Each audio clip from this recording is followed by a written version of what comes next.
Υπέροχα μου πλάσματα, καλή σας μέρα. Καλή και ευλογημένη Κυριακή εύχομαι σε όλους. Υγεία, αγάπη, χαρά και ό,τι άλλο εσείς ποθείτε. Είμαι η Εύα και σας καλωσορίζω στο κανάλι μου Love Healing Tarot.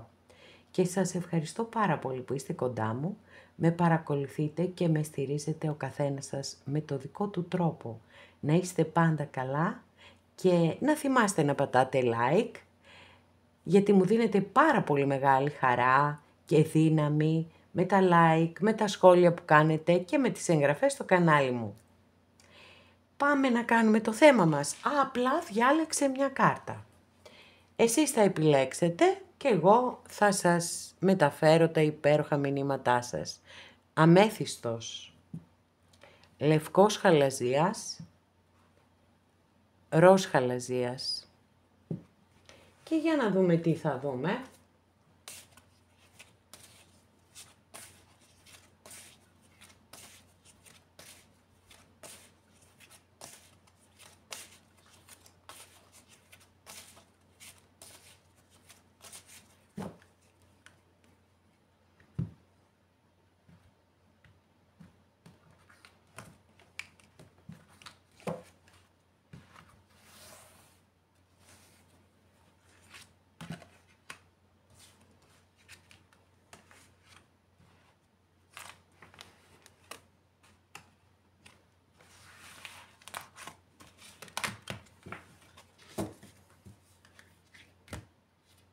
Πρώτη καρτούλα, για να δούμε. Μάλιστα.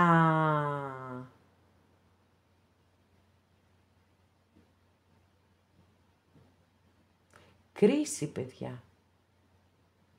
Εδώ έχουμε την κρίση. Και η κάρτα μοιάζει πάρα πολύ βέβαια με την κρίση της Μεγάλης Αρκάνας, όπως το λέω κάθε φορά που ανοίγω αυτές τις καρτούλες και εμφανίζεται κάποια κάρτα που έχει έτσι τόσο πολύ μεγάλη αντιστοιχία. Επιβεβαιώνει κιόλας αυτό που πιστεύω, ότι η κρίση είναι μια πάρα πολύ εσωτερική κάρτα, με τεράστια δύναμη μεν, αλλά απόλυτα εσωτερική. Αυτές οι αλλαγές που φέρνει στη ζωή ενός ανθρώπου, που αν θέλει τις φέρνει, έτσι, δεν υποχρεώνει κανένας τον άνθρωπο που, έτσι, να αλλάξει.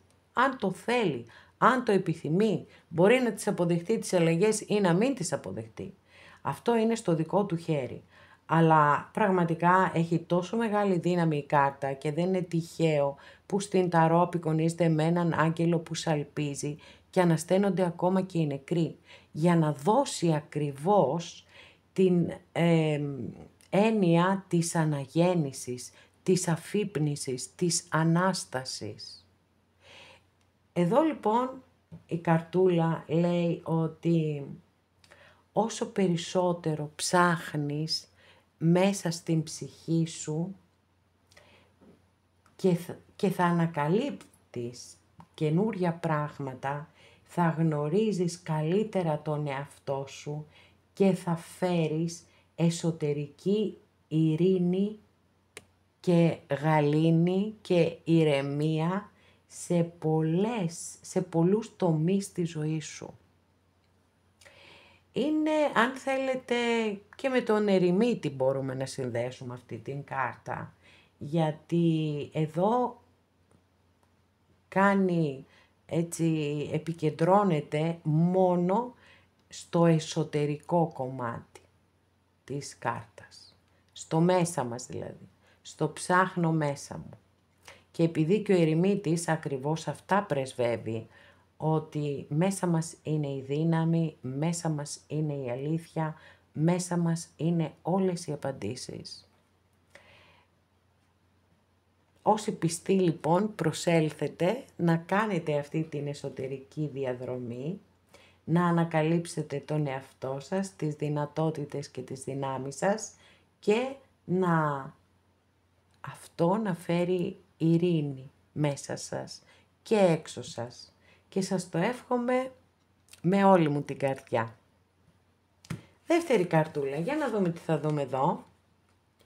Καλά, εντάξει, δεν σας πιάνει κανείς εσάς. Αυθονία, αυθονία.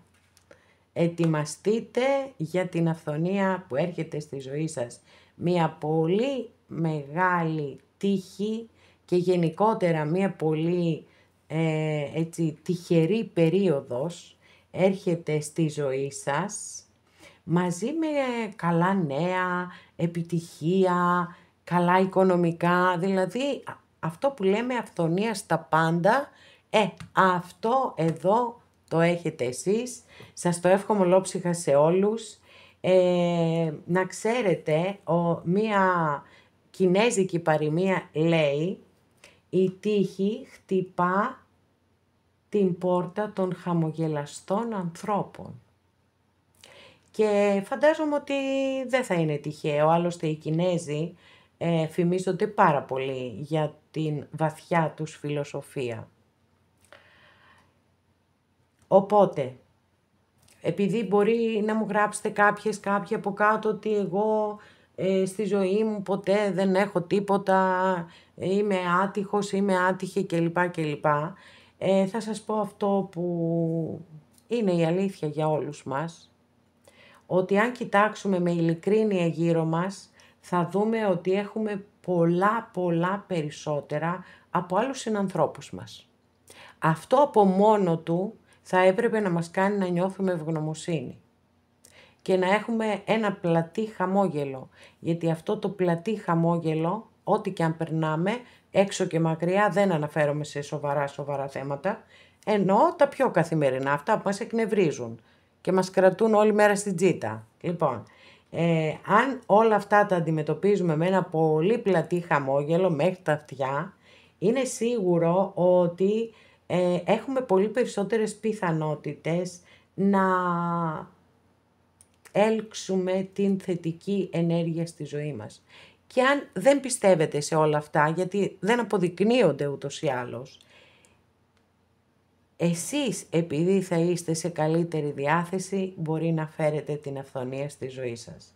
Σε κάθε περίπτωση μπαίνετε σε μια πολύ τυχερή περίοδο, η οποία θα σας φέρει καλά νέα, καλές ειδήσεις, επιτυχία και πλούτο.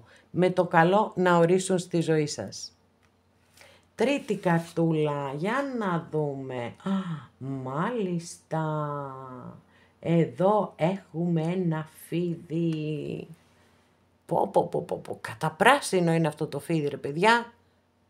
Λοιπόν, τι σας λέει η καρτούλα εδώ? Λέει, το ένστικτό σου και οι θεραπευτικές σου δυνάμεις, ικανότητες, θα σε καθοδηγήσουν σε ένα καλύτερο μονοπάτι, αρκεί να είσαι πολύ προσεκτική, πολύ προσεκτικός.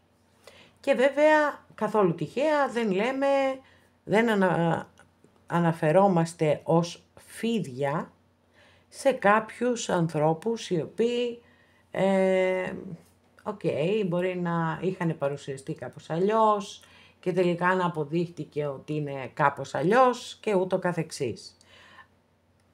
Σίγουρα αυτό που είναι πολύ σημαντικό και το λέω πάντοτε είναι ότι το ένστικτό μας και η διαίσθησή μας είναι η πιο σοφή οδηγή της ζωής μας. Είναι δώρα που έχουμε λάβει ερχόμενοι σε αυτή τη γη. Δεν μας μαθαίνει κανένας να τα αναγνωρίζουμε και να τα καλλιεργούμε. Οι περισσότεροι το κάνουμε διαισθητικά, δηλαδή αρχίζουμε κάποια στιγμή και λέμε τι γίνεται εδώ τώρα, γιατί εγώ βλέπω αυτόν τον άνθρωπο και με τρομάζει, με αποθεί και παρόλα αυτά φαίνεται τόσο καλός, τόσο ήρεμος, τόσο. Και στην πορεία αποδεικνύεται ότι το ένστικτό μας ήταν πάρα πολύ σοφό και το καμπανάκι που χτύπησε για ένα πολύ σημαντικό λόγο, για να μας προστατέψει.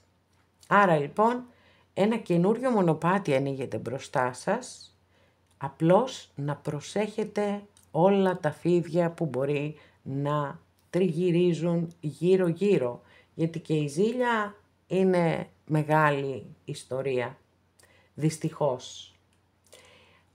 Αυτά λοιπόν και για εσάς. Εδώ ολοκληρώσαμε και αυτό μας το άνοιγμα. Σας ευχαριστώ πάρα πολύ που είστε κοντά μου και με παρακολουθείτε. Μέχρι την επόμενη φορά να είστε όλοι καλά. Σας φιλώ γλυκά.